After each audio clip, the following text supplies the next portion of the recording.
Bab 151. Tiga orang itu, Alai Yanzong, Ula Zitao, dan Anla Xiaoer, keluar ke jalan besar. Mereka tidak menyeberangi jalan ke arah utara, melainkan berjalan terus ke barat. Meskipun mereka keluar agak pagi, namun di sepanjang jalan sudah cukup ramai dengan para pejalan kaki, sebagian besar adalah warga biasa yang tampak tergesa-gesa hendak pergi bekerja. Mereka mengenakan pakaian dari kain kasar, membawa keranjang atau pikulan, dan membeli sarapan di warung pinggir jalan sebelum kembali bergegas melanjutkan langkah. Namun ada juga yang sedang bersantai, berjalan, jalan pagi sambil membawa sangkar burung, atau menggandeng anjing serta menggendong kucing. Orang-orang seperti itu terlihat berpakaian rapi dan indah, jelas berasal dari kalangan kaya, di bawah deretan pohon willow yang berjajar di kedua sisi jalan, tampak pula para pendekar yang sedang berlatih bela diri. Ada yang melempar pukulan dan tendangan, melompat-lompat, mengeluarkan seruan lantang untuk menambah semangat dan menunjukkan kekuatan mereka. Baru berjalan sekitar 100-200 meter, di sisi selatan jalan mereka melihat sebuah toko obat. Namun mungkin karena masih pagi, pintu toko itu masih tertutup dan belum mulai beroperasi. Mereka terus berjalan ke arah barat, dan di ujung jalan tampak sebuah warung sarapan. Beberapa orang duduk di sana menikmati makanan dan minuman. Dari kejauhan, semerbak harum tahu kuah sudah tercium ke hidung. Ula Zitao mengendus pelan lalu berkata, "Wah, aroma ini sudah lama sekali tidak aku rasakan." Alai Yanzong tersenyum, "Bukan cuma tidak mencium aromanya, seharusnya kamu juga sudah lama tidak merasakannya di lidah, bukan?" Ula Zitao mencibir, "Kamu masih sempat mengejek, padahal ikut bersamamu ini cuma dapat sengsara." Alai Yanzong buru-buru membela diri, "Kita hidup hemat bukan karena pelit, tapi supaya bisa menyisihkan lebih banyak untuk membantu para korban bencana." Ula Zitao mengangguk serius, "Betul. Kamu memang begitu. Menolong yang tertindas adalah sifatmu, membantu yang lemah adalah kewajibanmu, tapi soal menyayangi perempuan cantik, sepertinya itu bukan keahlianmu." Saat mereka bercakap-cakap, ketiganya sudah sampai di depan warung sarapan. Ania Xiaoer tiba-tiba ikut menyela dari belakang, "Hari ini aku yang traktir Zitao makan tahu kuah." Ula Zitao dan Alai Yanzong menoleh ke belakang dan melihat Ania sudah duduk di salah satu meja, sambil berteriak ke arah penjual, "Bos, 3 mangkuk tahu kuah, ya." Alai Yanzong langsung mencoba menghentikannya, "Bukankah kita sudah makan roti panggang pagi tadi? Apa kamu belum kenyang?" Ania membalas, "Wahai pendekar, tabib sakti. Selain semalam saat makan daging sapi aku merasa kenyang, kapan lagi aku pernah makan sampai puas?" Alai Yanzong memikirkannya sejenak dan merasa bahwa memang benar. Selama ini, hampir setiap kali makan mereka hanya sekadar mengisi perut saja. Hanya di rumah Andi Singerlah mereka sempat makan sampai kenyang beberapa kali, namun, ia tetap tidak ingin Ania Xiaoer harus mengeluarkan uang, maka ia berkata, "Kalau bisa hemat, sebaiknya kita hemat saja." Anta menepuk dadanya dan berkata, "Xiaoer ini punya uang. Selama ini kamu terus yang keluar biaya, aku belum pernah mengeluarkan 1 keping pun. Hari ini biarlah aku berfoya-foya sekali, traktir Zitao semangkuk tahu kuah. Ini tidak termasuk pemborosan, kan?" Melihat ketulusannya, Ula Zitao pun duduk di bangku dan mengetuk meja sambil berkata, "Kakak Yanzong, duduklah. Xiaoer ini memang niat baik. Kamu juga ikut menikmati, cicipi bagaimana rasa tahu kuah ini." Saat itu juga, si pemilik warung datang menghidangkan 3 mangkuk tahu kuah ke meja mereka. Ania segera mengeluarkan beberapa keping uang tembaga dan membayar. Ia menoleh ke arah Alai Yanzong dan berkata, "Uangnya sudah dibayar. Kalau kamu tidak makan, itu baru namanya pemborosan. Zitao, coba cicipi, bagaimana rasanya?" Sambil berbicara, ia langsung menunduk dan mulai menyendok tahu kuah dengan suara riang, slur-slop, makan dengan semangat. Melihat Ania makan dengan lahap, Ula Zitao pun mengambil sendok, menyendok sedikit, dan mencicipinya dengan perlahan. Rasa lembut dan gurih langsung memenuhi mulutnya, membuatnya terus mengangguk, sudah lama tidak mencicipi rasa selezat ini. Ia melirik sekilas ke arah Alai Yanzong, lalu menunduk kembali dan mulai makan dengan puas, tanpa menjaga sikap lagi. Melihat itu, Alai Yanzong hanya menggelengkan kepala. Akhirnya ia pun duduk dan mulai menyantap tahu kuahnya. Hidangan sederhana seperti ini hari itu terasa sangat lezat, barangkali karena sudah lama tidak bersentuhan dengan rasa yang familiar bagi perut mereka. Meski mereka sudah makan roti panggang pagi tadi, namun semangkuk tahu kuah lagi tak terasa memberatkan. Seolah hanya seperti meminum semangkuk air tambahan, tetap saja masuk ke perut dengan mudah. Setelah ketiganya menghabiskan makanan, mereka mengelap mulut, bangkit dari tempat duduk, dan kembali berjalan ke arah barat. Ula Zitao masih terus memuji, "Xiaoer, tahu kuah ini benar-benar enak." "Terima kasih ya." Ania tertawa riang. "Zitao, kalau kamu suka, aku bisa traktir kamu setiap hari." Ula Zitao tersenyum, "Kalau setiap hari, nanti malah jadi bosan." Ala Yanzong tidak terlalu memedulikan percakapan mereka berdua, dan juga tidak mengomentari soal tahu kuah itu. Perhatiannya tertuju pada barisan toko di sepanjang jalan. Ia menemukan 2 atau 3 toko obat lagi, namun semuanya masih tutup. Mereka berjalan menyusuri jalan hingga sejauh 4 atau 5 i, sekitar 2 kilometer, dan sepanjang jalan itu sudah terlihat 3 sampai 4 toko obat. Persis seperti yang dikatakan oleh pemilik penginapan, memang banyak sekali tabib di kota ini. Ala Yanzong merasa senang sekaligus khawatir. Ia senang karena dengan banyaknya toko obat, pasti akan ada setidaknya satu yang bersedia bekerja sama untuk melakukan pengobatan ama. Namun ia juga khawatir, sebab jika toko obat begitu banyak, maka pasien akan tersebar dan jumlah penderita yang datang ke satu tempat bisa sangat sedikit, bisa jadi ia tidak akan memperoleh penghasilan. Tapi tak ada gunanya terlalu dipikirkan sebelum mencoba. Saat mereka tiba di bagian barat kota, mereka melihat sebuah alun-alun. Di tengah alun itu terdapat sebuah panggung tanah, kira-kira seluas 30 meter persegi.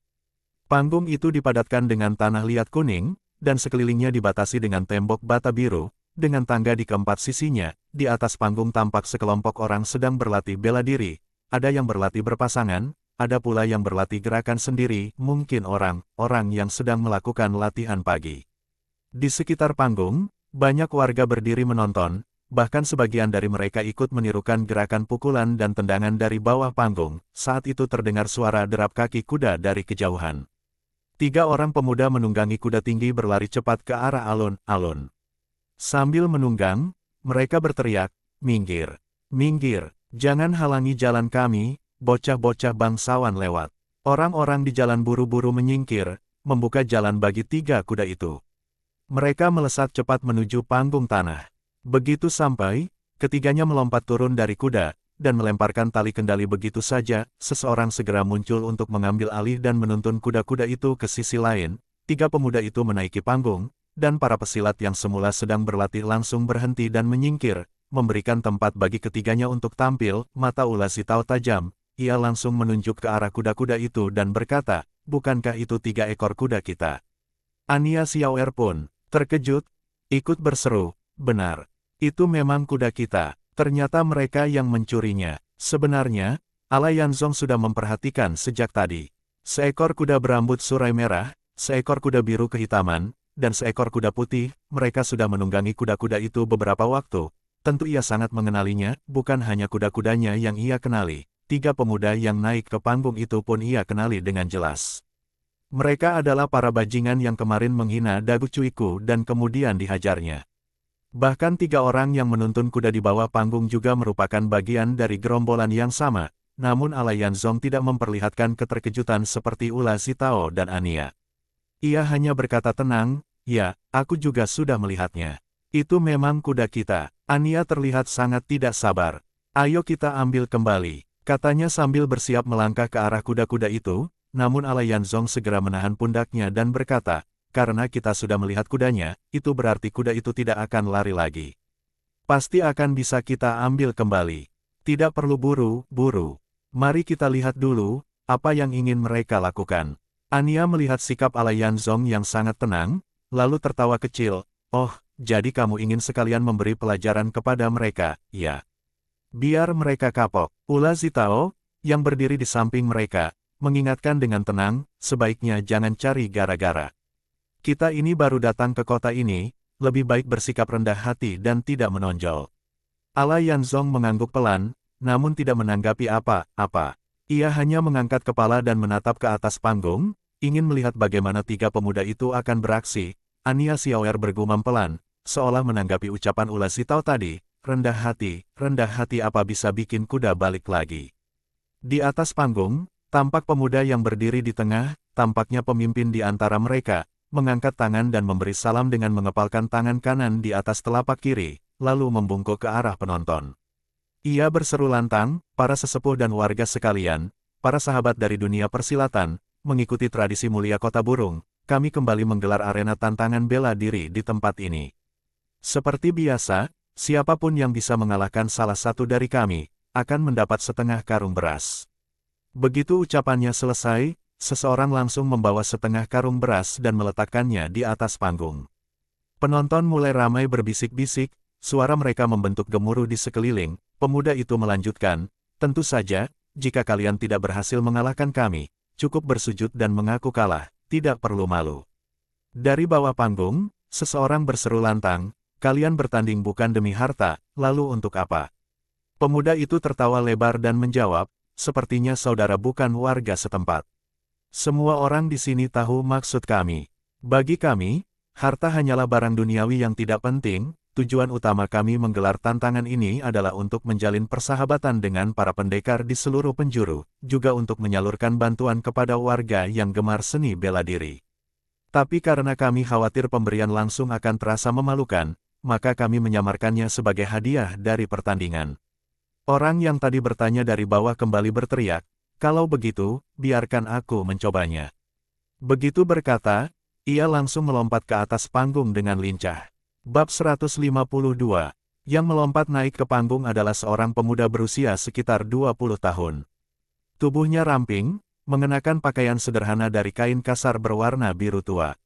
Potongan bajunya pendek dan rapi, dengan lengan dan ujung celana diikat tali, membuat penampilannya tampak sangat bersih dan cekatan. Rambutnya diikat rapi membentuk sanggul kecil, alisnya panjang dan tertata, mata jernih seperti bintang. Pagi, hidungnya tinggi, wajahnya lonjong dengan dagu meruncing, kulitnya putih bersih, benar-benar seorang pemuda tampan sejati. Dari gerakannya saat melompat ke panggung, tampak ringan dan lincah, mendarat dengan mantap. Ia lalu memberi salam dengan mengepalkan tangan di depan dada, "Aku ingin mencoba. Hanya demi setengah karung beras. Silakan salah satu tuan pemilik arena menentukan siapa yang akan melawanku." Pemuda yang memimpin arena memandangnya dari atas ke bawah, lalu berkata, "Sepertinya kamu belum paham aturan kami. Karena kamu ingin menantang, biarkan aku jelaskan sekali lagi." Ia menunjuk dua temannya yang datang bersamanya naik kuda dan berkata, "Kami bertiga adalah pemilik arena. Kalian boleh melawan kami sekaligus. Tapi tidak perlu mengalahkan semuanya, cukup kalahkan salah satu dari kami, maka setengah karung beras itu jadi milikmu. Paham, bukan?" Pemuda itu tertegun, ternyata harus 3 lawan 1. Bukankah itu tidak adil? Pemimpin arena itu terkekeh meremehkan, "Ini arena yang kami dirikan, dan kamu yang datang menantang secara sukarela. Lagi pula, kalau kamu menang, dapat beras. Kalau kami menang, paling kamu cuma bersujud dan mengaku kalah. Menurutmu, siapa yang lebih untung?" Pemuda itu mengernyit, tampak sedikit menyesal telah terburu-buru naik ke atas panggung. Namun matanya sempat melirik ke arah setengah karung beras yang tergeletak di tanah. Ia ragu sejenak, lalu mengangguk kuat-kuat, "Baik, kita ikut aturan kalian." Namun pada saat itu juga, terdengar suara keras dan lantang dari bawah panggung, "Kakak. Mereka itu sedang menindas orang lain, lebih baik kamu turun saja." Semua mata langsung berpaling ke arah suara itu. Ternyata di pinggir tanah panggung, berdiri seorang gadis muda berusia sekitar 16 atau 17 tahun. Ia sedang berseru ke arah panggung dengan wajah khawatir. Gadis muda itu memiliki rambut panjang berwarna emas yang dikepang rapi membentuk kepangan tunggal di sisi kanan belakang kepalanya. Ia mengenakan atasan berwarna biru muda dan celana hijau kebiruan. Penampilannya sederhana namun penuh semangat masa muda. Alisnya tipis dan melengkung indah, kelopak matanya sedikit dalam, sorot matanya berkilau, seperti cahaya zamrud yang bergelombang di permukaan air. Hidungnya mancung laksana ukiran gantungan permata, kulitnya putih bening bak salju, bibir merah mungil, pipi merona lembut, semuanya menampilkan pesona remaja yang anggun dan mempesona. Pemuda pemimpin arena itu tentu saja tidak melewatkan kehadiran gadis berambut emas itu. Matanya langsung menyala penuh nafsu, senyum sinis tersungging di wajahnya, lalu memandang ke arah pemuda di atas panggung dan berkata dengan nada menggoda, "Jadi, kamu punya adik perempuan secantik ini, ya? Kalau kamu menang, kamu boleh ambil beras itu. Tapi kalau kalah, biarkan adikmu jadi istriku. Kebetulan aku belum menikah. Bagaimana, calon kakak ipar?" Dua pemuda lain di sampingnya langsung tertawa terbahak-bahak, mendengar kata itu. Pemuda yang tadi naik ke atas panggung langsung marah. Meski gadis berambut emas di bawah panggung masih terus memanggil dan memintanya turun, ia tidak peduli. Ia berseru, "Ternyata kamu memang bajingan." Ucapan belum selesai, kakinya sudah melangkah maju, tinjunya langsung menghantam ke arah wajah lawan. Pemuda pemimpin arena itu melihat serangan datang, namun tetap memasang sikap meremehkan. Kelihatannya kakak ipar sudah setuju.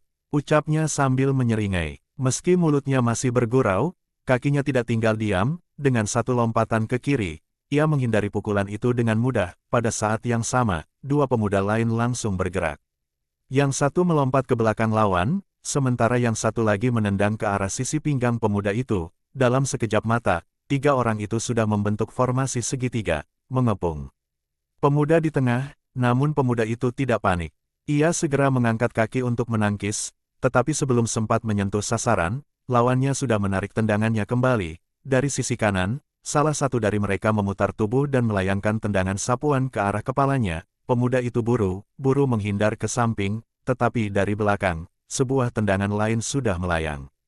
Karena tidak bisa melihat serangan dari belakang, ia pun terkena tendangan di pinggul dan tubuhnya terdorong ke depan, nyaris terjatuh. Melihat celah itu, ketiga lawannya langsung menerjang bersamaan dan mengangkat kaki untuk menendang, namun si pemuda bertumpu dengan kedua tangannya di tanah, lalu memutar tubuhnya dan melayangkan Sao Tang Tui, tendangan melingkar dari posisi rendah. Tendangan itu mengenai kaki ketiganya sekaligus, tapi tubuhnya sendiri juga terkena tiga tendangan. Ketiga lawan terhempas ke samping, tetapi sebelum menyentuh tanah, masing-masing menumpu dengan satu tangan, lalu melenting dengan putaran tubuh, dan mendarat kembali dengan ringan. Tidak satu pun yang benar-benar jatuh ke tanah. Pemuda yang tadi terkena tiga tendangan itu ternyata tidak jatuh tersungkur. Ia berhasil berdiri kembali dengan kokoh. Semua kejadian tadi dilihat dengan jelas oleh Alayanzong. Ia tahu, bila tenaga pemuda itu dalam tendangannya cukup kuat, maka tiga lawannya pasti tidak bisa bangkit lagi. Sebaliknya, bila tiga lawan itu memiliki tenaga yang cukup pada tendangan mereka, tiga kali hantaman tadi sudah cukup membuat pemuda itu terbaring selama setengah bulan. Gerakan mereka memang terlatih dan cepat, tetapi tenaga mereka masih lemah, baik si pemuda maupun para lawannya. Saat itu juga, tiga pemuda pemilik arena langsung menerjang, mencengkeram pakaian pemuda itu, lalu dengan membabi buta menghujani pukulan ke arah kepala dan tubuh. Tidak lagi mengikuti gerakan bela diri yang teratur, pemuda itu mencoba menangkis ke kiri dan ke kanan, tetapi karena harus menghadapi tiga arah sekaligus, ia mulai kewalahan. Banyak pukulan dan tendangan yang menghantam tubuhnya. Dari bawah panggung, gadis berambut emas itu tampak semakin panik. Ia memukul panggung sambil berseru lantang, "Kakak, sudah cukup, turun saja." Namun pemuda itu tidak bisa menjawab. Dikepung rapat, ia tak sempat menjawab maupun melindungi dirinya dengan benar. Ia hanya mampu meraih salah satu lawannya dan menghantamnya dengan keras. Tapi dua lawan lainnya bebas melancarkan serangan, yang semuanya mendarat telak di tubuhnya. Keempat orang itu pun berkelahi secara brutal. Tidak ada aturan lagi, hanya saling hantam. Kerumunan penonton mulai berseru marah. Ini bukan lagi pertandingan. Ini pengeroyokan, murni penindasan. Setelah serangan membabi buta, akhirnya pemuda itu dilempar keluar dari panggung. Tubuhnya melayang di udara, akan terjatuh keras ke tanah.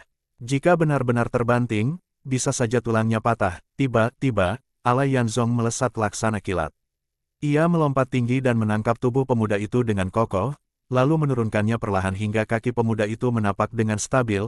Meski sempat memberi salah satu lawannya luka di sekitar mata, wajah pemuda itu sendiri pun babak belur, mata membengkak, hidung berdarah, sudut bibirnya basah oleh darah. Pemimpin dari tiga pemuda itu menunjuk sambil berkata, "Kamu kalah.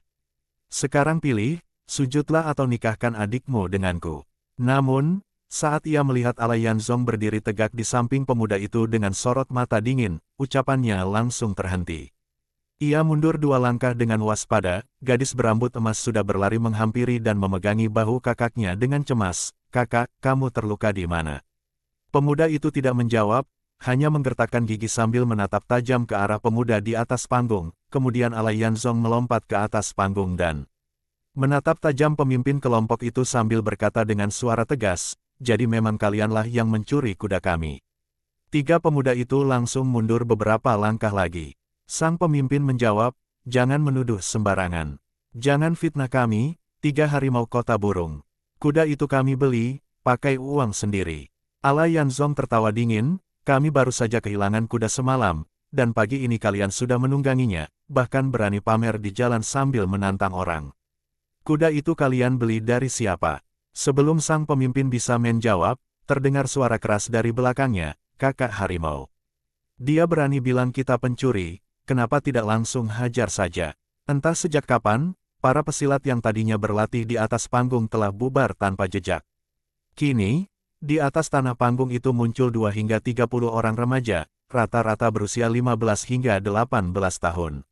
Masing-masing memegang tongkat kayu sepanjang lebih dari 1 meter, Ala Yanzong menatap sejenak, langsung menilai bahwa ini hanyalah sekelompok gerombolan tak terlatih. Ia berkata dingin, kalian membuat arena seperti ini, awalnya aku kira untuk menjalin persahabatan lewat ilmu bela diri. Ternyata, tak lebih dari sarana untuk menindas orang. Pemuda pemimpin arena tidak menjawab. Ia malah mundur lebih jauh ke belakang, lalu mengayunkan kedua tangan ke depan. Seketika, 2 hingga 30 pemuda itu serempak menyerbu, mengayunkan tongkat-tongkat mereka ke arah Ala Yanzong, namun, bagaimana mungkin Ala Yanzong gentar menghadapi sekumpulan bocah. Sebelum tongkat-tongkat itu sempat mendarat, tubuhnya telah melesat bagai petir, secepat kilat menyergap ke arah kerumunan. Tongkat lawan belum sempat mengenai tubuhnya, ia sudah menghantam balik. Dalam sekejap, beberapa orang langsung tersungkur ke tanah. Teriakan kesakitan menggema dari segala arah. Dalam kekacauan itu, ketiga pemuda yang mengaku sebagai 3 harimau kota burung telah menyelinap keluar dari kerumunan. Mereka berlari menuju 3 ekor kuda, tampaknya berniat kabur dengan menunggangi kuda curian itu. Kesempatan ini tidak boleh disia-siakan. Jika mereka sampai melarikan diri, kemana lagi harus mencari ketiga kuda itu? Ala Yanzong segera mengerahkan tenaga dalam pada kakinya. Ia menggunakan jurus 8 langkah menyusul kumbang, tubuhnya meluncur cepat laksana bayangan. Ia melesat maju mengejar ketiga harimau itu, tekadnya bulat untuk mencegat dan menangkap mereka. Bab 153. Tepat saat 3 harimau kota burung melompat turun dari panggung tanah, Ala Yanzong sudah melesat lebih dahulu, mendarat di hadapan mereka. Ia menjentikkan 2 jarinya, telunjuk dan jari tengah tangan kanan, 3 kali beruntun, plak-plak-plak. Ketiganya belum sempat bereaksi, sudah roboh terduduk di tanah, lumpuh total tidak bisa bergerak. Ala Yanzong berjongkok perlahan, tersenyum dingin sambil berkata, kalian takkan bisa lari. Katakan saja, mengapa kalian mencuri kuda kami? 3 pemuda itu langsung gemetar ketakutan, sampai-sampai kencing di celana, air kencing mengalir dari bawah tubuh mereka, dan bau pesing pun langsung menyebar di udara. Ala Yanzong pun bergeser menjauh dengan jijik. Sejak perkelahian kemarin, mereka memang sudah tahu betapa kuatnya Ala Yanzong, tetapi tak menyangka bahwa ia bisa secepat dan seganas ini. Hari ini, baru saja berhadapan, mereka bahkan tidak sempat bergerak. Mereka sempat berharap para anak buah mereka bisa mengepung Ala Yanzong, nyatanya mereka bahkan tak bisa menyentuh bayangannya. Pengepungan gagal tak jadi masalah, pikir mereka, setidaknya mereka bisa melarikan diri dengan cepat. Namun siapa sangka, bahkan untuk berlari pun mereka tak sempat, dalam sekejap telah ditaklukkan sepenuhnya. Ketiga pemuda itu, si pemimpin bernama Tang Nabahu, yang di sebelahnya Tang Jiehuho, dan satu lagi. Tang Dece Menghu terkenal suka menindas orang. Setelah dipermalukan oleh Ala Yanzong kemarin, amarah mereka meluap-luap. Beberapa anak buah mereka ingin menyenangkan hati ketiga harimau, merasa ini kesempatan bagus untuk menunjukkan kesetiaan. Dalam obrolan tanpa maksud, mereka menyebut kuda-kuda milik Ala Yanzong dan 2 rekannya sangatlah bagus. Jika bisa mencuri kuda itu dan memberikannya pada sang pemimpin, bukankah dendam pun terbalaskan? Tak disangka, obrolan kosong itu justru memantik tindakan nyata. Salah satu pemuda mengatakan bahwa ia melihat Ala Yanzong dan teman-temannya menginap di penginapan Junzailai. Seorang bajingan bernama Muliang RH pun segera membawa 2 orang untuk mencuri kuda, awalnya hanya ingin mengamati situasi. Saat berada di dekat penginapan, mereka melihat Dagu Cuiku dan Nyonya Wanyan berjalan di jalan. Tak ingin menimbulkan masalah, mereka pun menghindar. Sesampainya di pintu penginapan, mereka melihat Deng La Jiming sedang berjaga di sana. Muliang RH pun maju dan membisikkan sesuatu padanya. Awalnya, Deng La Jiming menggeleng kuat-kuat, jelas menolak. Namun Muliang RH langsung mencengkeram kerah bajunya, menatap tajam, lalu mengancam, kalau kamu tidak mau kerja sama, maka seumur hidupmu takkan pernah tenang. Ternyata, ketika Deng La Jiming pertama kali tiba di kota burung, ia hidup dari mengemis di sepanjang jalan dan kerap menjadi sasaran pukulan serta tendangan dari geng-geng preman seperti mereka. Ia sudah ditindas dan dipukuli hingga rasa takutnya mengakar dalam. Namun setelah bekerja sebagai pelayan di penginapan Junzailai, ia jarang keluar dan secara tidak langsung terbebas dari gangguan mereka. Muliang RH sangat tahu bahwa Deng La Jiming adalah tipe orang lemah dan mudah ditekan. Baginya, Deng hanyalah sebutir buah lunak yang mudah diremas. Begitu diancam, Deng langsung goyah dan menyerah. Ia mengambil kunci dan membuka pintu belakang untuk mereka. Setengah terbuka, siap digunakan kapan saja. Menjelang malam, Muliang RH dan dua rekannya secara diam masuk dan membawa keluar 3 ekor kuda. Setelah itu, Deng La Jiming kembali ke halaman belakang dan mendapati kandang kuda sudah kosong. Ia pun segera mengunci kembali pintu belakang. Namun hatinya sudah sangat ketakutan, sampai-sampai nyaris kencing di celana. Ia pun buru-buru menuju ke jamban. Kebetulan ada pelayan lain yang sedang buang air kecil di sana, sehingga secara tidak langsung memberikan alibi baginya. Yang sebenarnya terjadi, Deng La Jiming bukan dari lobi pergi ke jamban, tetapi langsung dari halaman belakang. Tidak ada satupun yang melihat jalur sebenarnya yang ia ambil. Sementara itu, setelah berhasil membawa kabur 3 kuda, Muliang RH dan kawannya langsung pergi mencari 3 harimau kota burung. Saat ketiga pemuda itu melihat 3 ekor kuda yang gagah itu, mereka pun terkejut. Sekali lihat saja, mereka tahu kuda ini adalah milik rombongan Alayanzong. Meski mereka belum tahu nama dan asal-usulnya, mereka ingat betul sosok yang kemarin menghajar mereka habis-habisan, seseorang yang jelas sangat tangguh. Maka dari itu, kuda milik orang seperti itu tentu bukan barang yang bisa mereka sentuh semaunya. Namun 3 harimau tak bisa menahan diri dari rayuan manis dan tipu muslihat Muliang RH, yang terus-menerus memuji dan menyuapi mereka dengan alasan menyesatkan. Ia berkata bahwa urusan pencurian kuda sama sekali bukan rencana mereka, bahwa mereka hanya membeli dari orang lain, dan sama sekali tidak tahu menahu. Lagi pula, meskipun Alayanzong nantinya melihat kuda ini, apa pedulinya? Bukankah banyak kuda di dunia yang mirip? Pada akhirnya, 3 harimau itu pun tergoda oleh keelokan kuda itu. Mereka masing-masing memilih satu. Tang Na Bahu memilih kuda berambut surai merah, Tang Ji Ehu memilih kuda biru kehitaman, dan kuda putih diambil oleh Tang Dece Menghu. Mereka memegang kendali kuda sambil terus mengelus bulu kuda itu dengan penuh sukacita, seakan tidak ingin melepaskannya. Muliang RH dan 2 temannya masih berdiri di tempat, tersenyum penuh kepuasan. 3 harimau itu memuji kuda-kuda itu tanpa henti. Tang Na Bahu, mengetahui maksud mereka, pun memberikan masing-masing dari mereka beberapa keping perak sebagai uang ucapan terima kasih. Barulah setelah itu, ketiga bajingan kecil itu pergi dengan wajah puas. Dengan begitu, urusan pun tampak bersih di permukaan. Kuda ini, seolah-olah dibeli, bukan dicuri.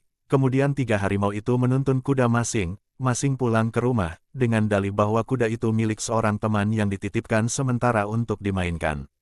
Tak seorang pun di keluarga mereka yang merasa curiga. Keesokan paginya, ketiga pemuda itu, 3 harimau kota burung, dengan penuh percaya diri menunggangi 3 ekor kuda gagah, berparade di jalan raya dengan kecepatan seenaknya, berlagak seperti jagoan, tampak gagah dan garang.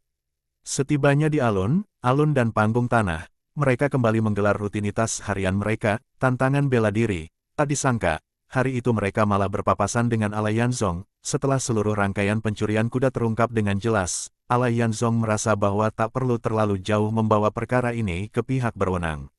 Maka ia pun memberikan peringatan dengan nada dingin, ketiga kuda ini akan aku ambil kembali. Dan aku tidak akan melapor ke pejabat. Tapi dengar baik-baik, jangan pernah lagi memaksa Deng La Jiming melakukan hal buruk. Kalau ada satu orang saja yang berani mengganggunya lagi, aku akan melumpuhkan seluruh ilmu bela diri kalian bertiga. 3 harimau kota burung yang masih terduduk di tanah hanya bisa mengangguk ketakutan, berulang kali menyatakan tidak akan berani lagi. Para penonton yang sejak awal hanya mengira ini pertunjukan seru, kini benar-benar tercengang. Melihat gerombolan preman yang biasanya ditakuti justru dihajar habis-habisan oleh seorang pemuda, mereka pun kagum. Banyak dari mereka yang melihat pengejaran tadi dari kejauhan, menyaksikan bagaimana Alayanzong mengejar dan menjatuhkan 3 pemuda itu secepat angin. Sementara itu, Anya Xiaoer, memanfaatkan kekacauan di atas panggung untuk segera mengangkat setengah karung beras, lalu menyodorkannya kepada pemuda yang sempat ditantang di arena. Ia berkata cepat, kalian belum pergi juga. Ayo, cepat manfaatkan kesempatan ini. Pemuda itu mengusap darah di sudut mulutnya dan menjawab, kami belum sempat mengucapkan terima kasih pada pendekar yang menolong tadi.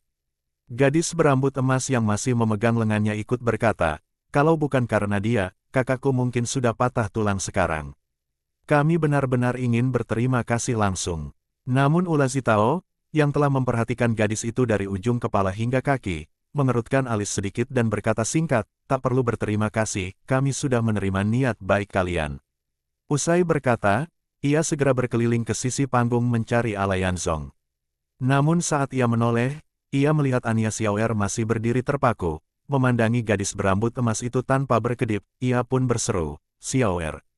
Kamu tidak berniat pergi. Anya tersentak dari lamunannya. Oh, ya, pergi, katanya gugup, lalu segera berlari kecil menyusul Ulazitao. Setelah mereka bertiga berkumpul, Alayanzong mengajak mereka menuju ke arah tempat kuda. Kuda diikat di tiang kayu, 3 harimau yang masih terduduk di tanah buru-buru memanggil, pendekar.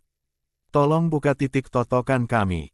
Kami tidak bisa bergerak. Namun Alayanzong yang sudah menaiki kuda hanya menjawab santai, 1 jam lagi totokan itu akan terbuka sendiri. Lalu ia mengangkat kendali kuda, dan ketiga ekor kuda gagak itu pun melesat dengan cepat, meninggalkan tempat itu dalam deru angin.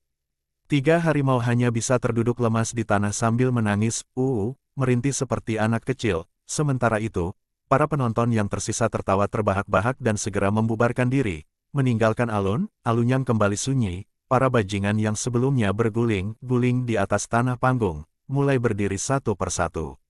Sebagian dari mereka yang sudah bisa berdiri, pincang dan terlatih, Tati berjalan menuju ke arah 3 harimau kota burung, berniat membantu atau sekadar mencari perlindungan setelah kekalahan yang memalukan itu. Sementara itu, gadis berambut emas berdiri di tepi jalan, menatap ke arah 3 ekor kuda yang perlahan menjauh di kejauhan.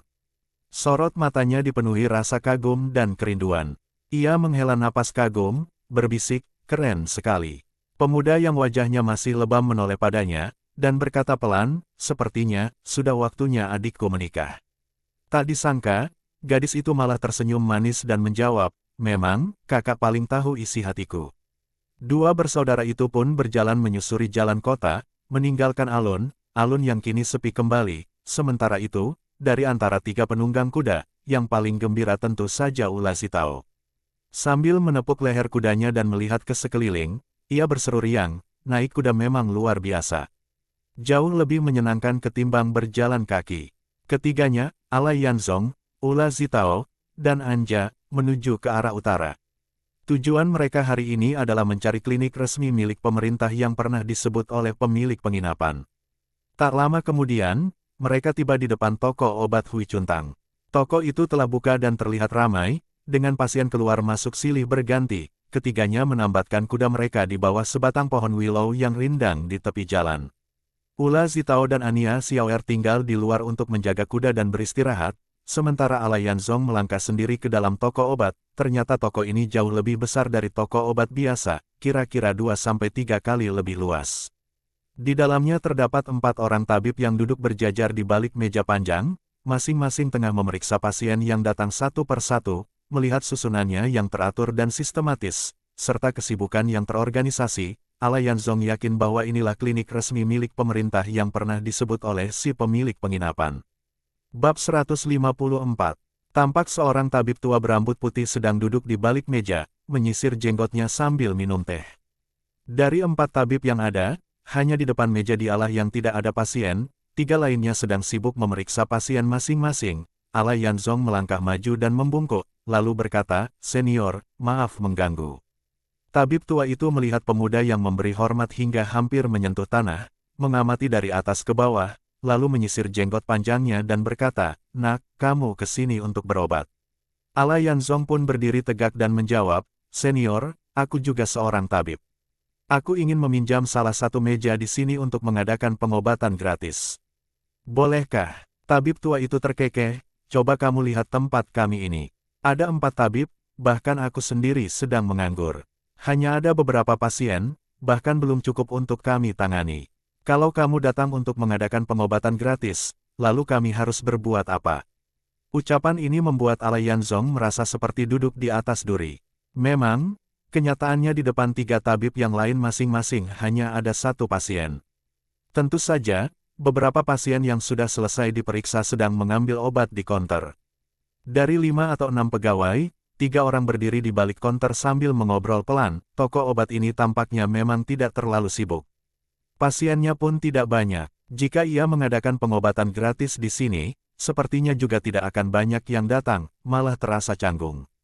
Namun, ia belum menyerah, lalu kembali bertanya, "Senior, apakah memang setiap hari tempat ini sesepi ini dari pasien?" Tampaknya tabib tua itu mulai merasa kurang senang. Ia tidak langsung menjawab, melainkan mengangkat cangkir tehnya, menyeruput sedikit, lalu meletakkannya kembali sebelum berkata, "Anak muda, omonganmu itu bagaimana bisa begitu? Seorang tabib bertugas menyembuhkan orang. Kalau orang tidak sakit atau terluka, mana mungkin datang mencari kita? Kalau pasien sedikit, berarti rakyat sehat. Meski untuk toko obat memang berarti bisnis sepi, tapi bukankah kesehatan rakyat adalah tujuan kita sebagai tabib?" Mendengar penjelasan itu, Alai Yanzong langsung tak bisa membantah. Ia merasa sedikit kikuk, mengangguk dan mengiyakan, lalu merapatkan tangan memberi hormat dan pamit keluar dari toko obat. Ula Zitao melihat Alai Yanzong keluar begitu cepat, mengira urusan pengobatan gratis itu sudah berhasil dibicarakan, maka dengan wajah penuh semangat ia maju dan berkata, "Cepat juga urusannya." Namun begitu melihat wajah Alai Yanzong tidak menunjukkan kegembiraan melainkan kekecewaan, ia pun segera bertanya dengan nada khawatir, "Kenapa?" "Gagal ya." Alai Yanzong menghela napas dan berkata, "Sepertinya tidak cocok mengadakan pengobatan gratis di sini, pasiennya sangat sedikit." Ania Xiaoer menunjuk ke arah tembok kota di sisi barat dan berkata, "Tempat ini terlalu dekat dengan tembok kota, terlalu terpencil. Mana ada pasien yang mau datang jauh-jauh ke tempat sepi begini?" Ula Zitao memutar bola matanya yang indah, lalu mengangguk dan berkata, "Ucapan kakak Xiaoer ada benarnya juga, bagaimana kalau kita coba lihat ke toko obat yang ada di pusat kota?" Alai Yanzong terdiam sejenak, kemudian mengangguk, sepertinya itu satu-satunya pilihan. Maka mereka bertiga menunggang kuda, menyusuri jalan ke arah timur. Alai Yanzong tak terlalu tertarik pada hiruk-pikuk kota, pikirannya masih tertuju pada pencarian toko obat. Sementara itu, Ula Zitao dan Ania Xiaoer berkuda sejajar di belakang, sembari berbincang-bincang pelan sepanjang jalan. Sesekali mereka menilai orang-orang yang lalu lalang, pria berpakaian merah dan wanita berbaju hijau, diselingi tawarnya dari Ula Zitao yang terdengar ceria. Tiba-tiba, Ula Zitao mengangkat tangan dan menunjuk ke arah seorang pedagang kecil di depan, lalu berkata, "Kakak Xiaoer, lihat itu, tanghulunya besar, bulat, merah menyala dan berkilau. Melihatnya saja sudah bikin air liur menetes." Ania Xiaoer langsung tampak senang dan berkata, "Benar juga. Setelah kamu bilang begitu, aku jadi ingin mencobanya." "Tunggu sebentar ya." Belum selesai bicara, ia sudah melompat turun dari kudanya, menyerahkan tali kekang kepada Ula Zitao, lalu berlari ke pedagang itu dan membeli 3 tusuk tanghulu. Ia langsung memberikan 1 kepada Ula Zitao, lalu mengejar ke depan untuk memberi Alai Yanzong 1 tusuk, kemudian kembali ke kudanya dan naik lagi. Alai Yanzong baru tersadar setelah menggigit tanghulu itu. Ia menoleh ke belakang dan melihat Ula Zitao serta Ania Xiaoer tertawa sambil menikmati rasa manis dan asam dari tanghulu itu. La pun mengernyitkan alis dan berkata pelan, "Dasar tukang makan." Namun ia tidak menegur mereka dan tetap melanjutkan perjalanan dengan kudanya. Sepanjang jalan, Alai Yanzong menyempatkan diri mengunjungi beberapa toko obat lagi dan menemukan kenyataan bahwa jumlah pasien memang benar-benar sedikit. Ia pun menyimpulkan bahwa masalahnya bukan pada lokasi toko obat seperti Hui Chun Tang yang dikira terlalu terpencil, melainkan memang penduduk kota ini jarang yang datang berobat. Hal ini cukup memukul semangatnya untuk mengadakan pengobatan gratis. Ia mulai berpikir, apakah perlu mempertimbangkan rencana lain? Tiba-tiba, sebuah bangunan besar di depan menarik perhatiannya. Gerbangnya menjulang tinggi, dan di atasnya tergantung papan nama bertuliskan, "Kediaman Pangeran Pingding." Namun, gerbang besar itu tampak tertutup rapat. Bukankah Pangeran Pingding adalah gelar sang raja sebelum naik tahta? Berarti ini adalah kediaman lama Pangeran Moe, rumah lama sang raja sekarang. Di depan gerbang, tampak seorang lelaki tua berpakaian abu-abu sedang menyapu jalan. Alai Yanzong memberi isyarat kepada Ula Zitao dan Anja Xiaoer untuk turun dari kuda dan menunggu. Ia pun ikut turun, menyerahkan tali kekang kudanya kepada Ania Xiaoer, lalu berjalan sendirian mendekati lelaki tua itu dan memberi hormat, "Paman, maaf mengganggu." Lelaki tua berpakaian abu-abu itu mengangkat kepalanya saat melihat seorang pemuda menghampiri, lalu menghentikan gerakan sapunya dan bertanya, "Nak, ada urusan apa?" Ala Yanzong menunjuk ke gerbang kediaman Pangeran Pingding dan bertanya, "Paman, apakah benar ini kediaman Pangeran Pingding, yang dahulu milik raja sebelum naik tahta?" Lelaki tua itu tertawa kecil dan berkata, "Siapa yang berani sembarangan menggunakan nama Pangeran Pingding? Tentu saja ini kediaman beliau." Ala Yanzong berpikir sejenak, lalu kembali bertanya, "Bukankah seluruh keluarga mantan raja telah pindah ke kota Wang Mosu? Apakah masih ada orang lain yang tinggal di kediaman ini?" Orang tua berpakaian abu-abu itu langsung menjadi waspada. Ia menatap Ala Yanzong dengan penuh curiga dan balik bertanya, "Dilihat dari pakaian dan logatmu, kamu seperti orang luar. Apa tujuanmu menanyakan kediaman mantan raja? Memang tidak pantas bertanya soal kediaman kerajaan kepada orang asing yang belum dikenal." Ala Yanzong segera mencari akal dan berkata, "Aku baru datang ke kota ini dan belum kenal siapa-siapa. Aku hanya penasaran, jadi bertanya saja. Selain itu, aku sedang mencari rumah sewaan di sekitar sini, apakah Anda tahu rumah yang bisa disewa?" "Oh, begitu rupanya." Orang tua itu tertawa dan berkata ramah, "Kalau soal sewa rumah, kebetulan aku memang punya satu unit. Coba lihat apakah cocok." Lalu menunjuk ke rumah kecil di sebelah timur kediaman Pangeran Pingding dan berkata, "Di situ ada satu halaman rumah kecil. Rumah utama ada 5 ruangan, ditambah 6 ruang tambahan di samping. Apakah kamu berminat menyewanya atau tidak?" Ala Yanzong segera menjawab, "Paman, bolehkah kami melihat-lihat dulu?"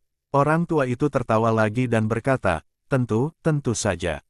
Ia pun menyandarkan sapunya ke dinding dan berjalan menuju pintu halaman rumah itu. Ala Yanzong memberi isyarat pada Ula Zitao dan Ania Xiaoer untuk mendekat, lalu mereka bertiga mengikuti sang paman. Begitu masuk ke dalam halaman, baru tampak bahwa ternyata rumah ini tidak kecil. Tata letaknya memang seperti yang dikatakan sang paman, 5 ruang utama yang terdiri atas 1 ruang tamu dan 4 kamar tidur, dengan koridor di depannya, serta 3 ruang tambahan di sisi timur dan 3 di sisi barat. Ala Yanzong merasa sangat puas. Untuk 3 orang, rumah ini terasa sangat lapang. Maka ia pun bertanya pada sang paman, "Paman, berapa harga sewanya?" Orang tua itu kembali tertawa dan berkata, "Sewa gampang saja. Ini rumahku sendiri. 1 bulan cukup bayar 1 keping perak." Melihat harga sewa yang sangat murah, Ala Yanzong langsung setuju. Ia pun mengeluarkan 3 keping perak dari sakunya dan memberikannya kepada si paman sambil berkata, "Paman, saya bayar sewa untuk 3 bulan di muka." Orang tua itu menerima perak tersebut, lalu berkata, "Semua perabotan sudah lengkap. Kalian tinggal bawa barang pribadi saja untuk langsung pindah. Aku tinggal di kediaman Pangeran Pingding sebelah barat. Kalau butuh apa-apa, datang saja ke sana." Ala Yanzong agak terkejut dan bertanya, "Apakah paman punya hubungan dengan kediaman kerajaan itu?" Orang tua itu menghela napas dan berkata, "Hubungan apa pula? Aku cuma penjaga gerbang saja." Selesai berkata, ia menggeleng-gelengkan kepala dan keluar dari halaman rumah untuk kembali menyapu jalan. Ula Zitao sangat gembira karena berhasil menyewa rumah yang begitu luas. Ia segera berkeliling melihat-lihat dari timur ke barat, dan tak lama kemudian keluar sambil berkata, "Aku mau ambil kamar tidur yang di ujung timur." Melihatnya begitu senang, Ala Yanzong pun tersenyum dan berkata, "Kamar sebanyak ini, silakan pilih sesukamu, asalkan kamu suka." Setelah berdiskusi sebentar, mereka bertiga pun sepakat untuk kembali ke penginapan dan mengambil barang-barang mereka. Bab 155. Ala Yanzong dan kedua temannya langsung membersihkan seluruh ruangan rumah tersebut. Mungkin karena kakek berbaju abu-abu itu memang rajin menjaga kebersihan, maka perabot dan dekorasi dalam rumah tampak rapi dan bersih, sehingga tidak perlu dirapikan secara khusus. Setelah masing-masing memilih kamar tidur, mereka menjadikan salah satu ruang di sayap timur sebagai kandang kuda. Setelah mengunci gerbang halaman, mereka bertiga pun menunggang kuda menuju penginapan Jun Zailai untuk mengambil barang-barang mereka. Di tengah perjalanan, mereka mendengar suara teriakan pedagang, "Bakpao panas! Bakpao panas!" Baru keluar dari kukusan, masih hangat. Ula Zitao yang menunggang kuda segera mengendus dan berkata, "Wah, harum sekali. Pasti rasanya juga enak." Ala Yanzong menoleh sedikit dan melirik ke arahnya, lalu berkata, "Hari ini kamu kenapa? Tiap lihat makanan langsung memuji habis-habisan. Anya Xiaoer menengadah ke langit lalu cepat-cepat menyahut, pasti karena lapar. Lihat saja, sudah hampir tengah hari.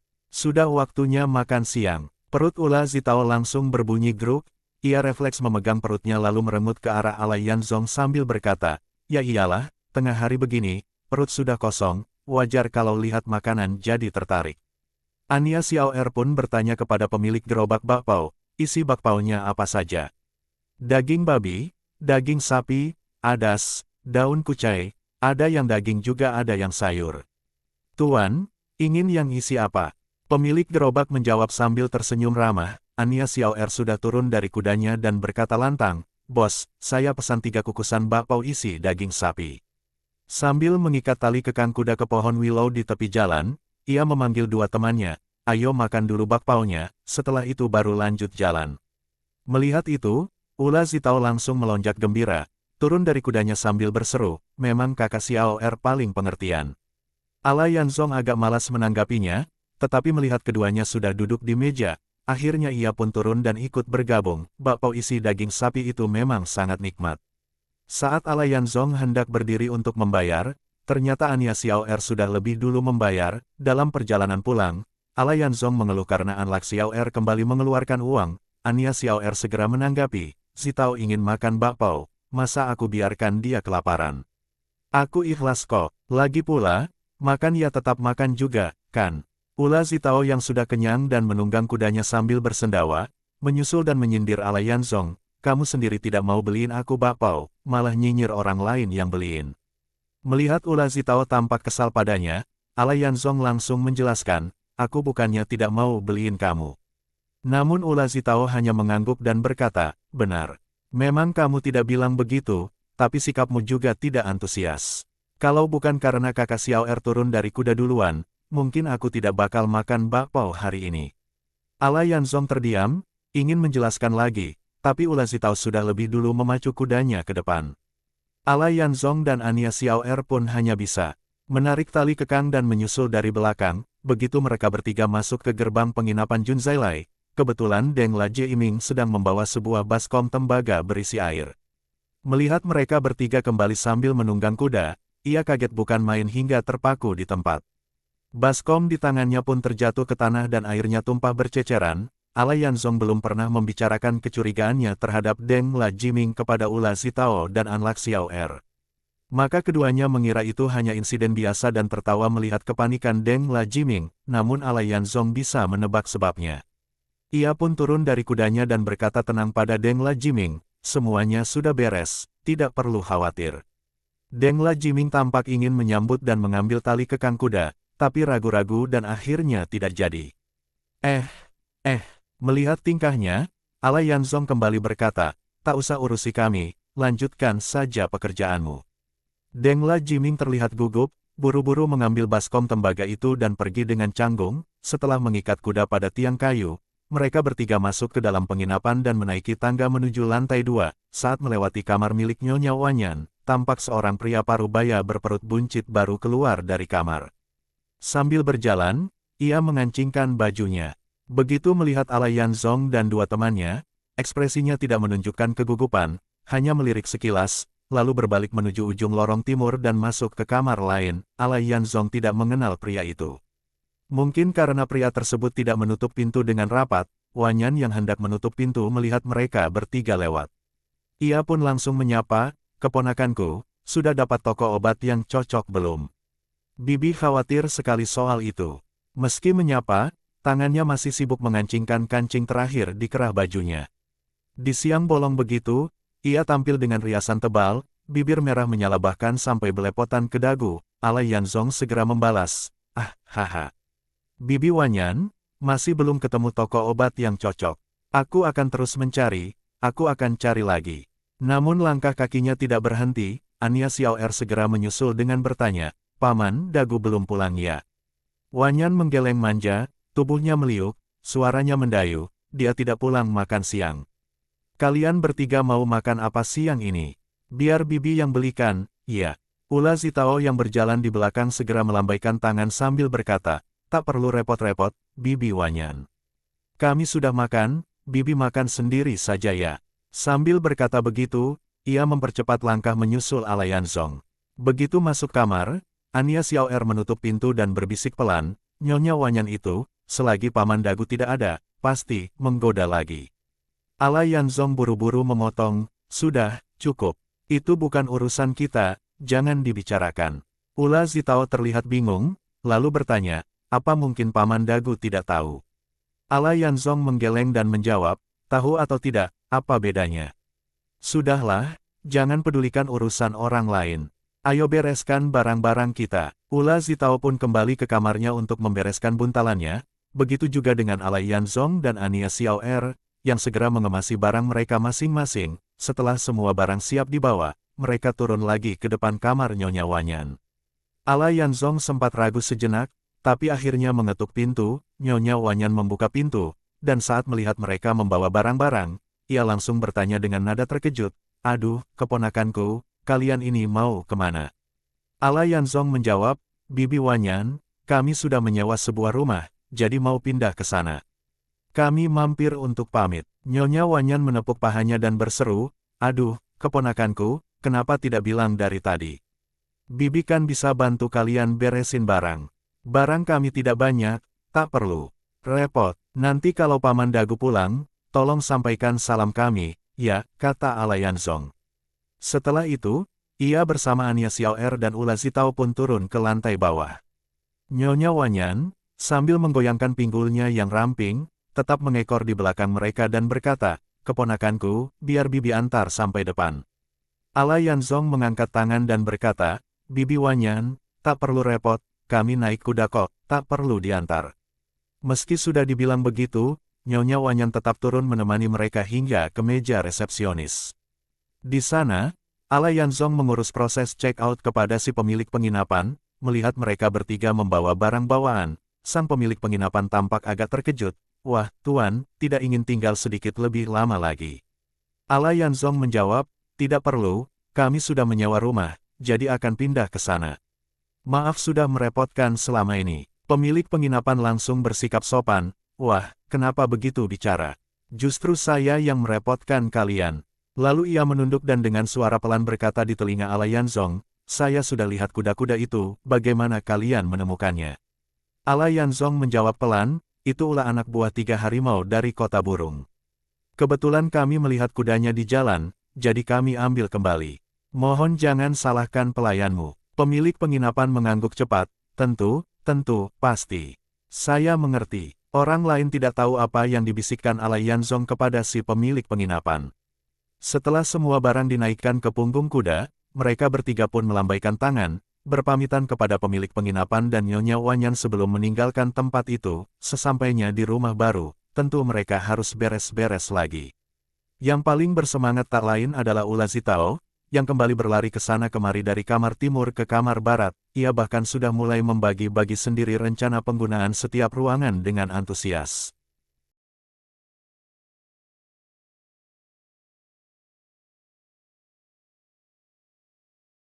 Bersambung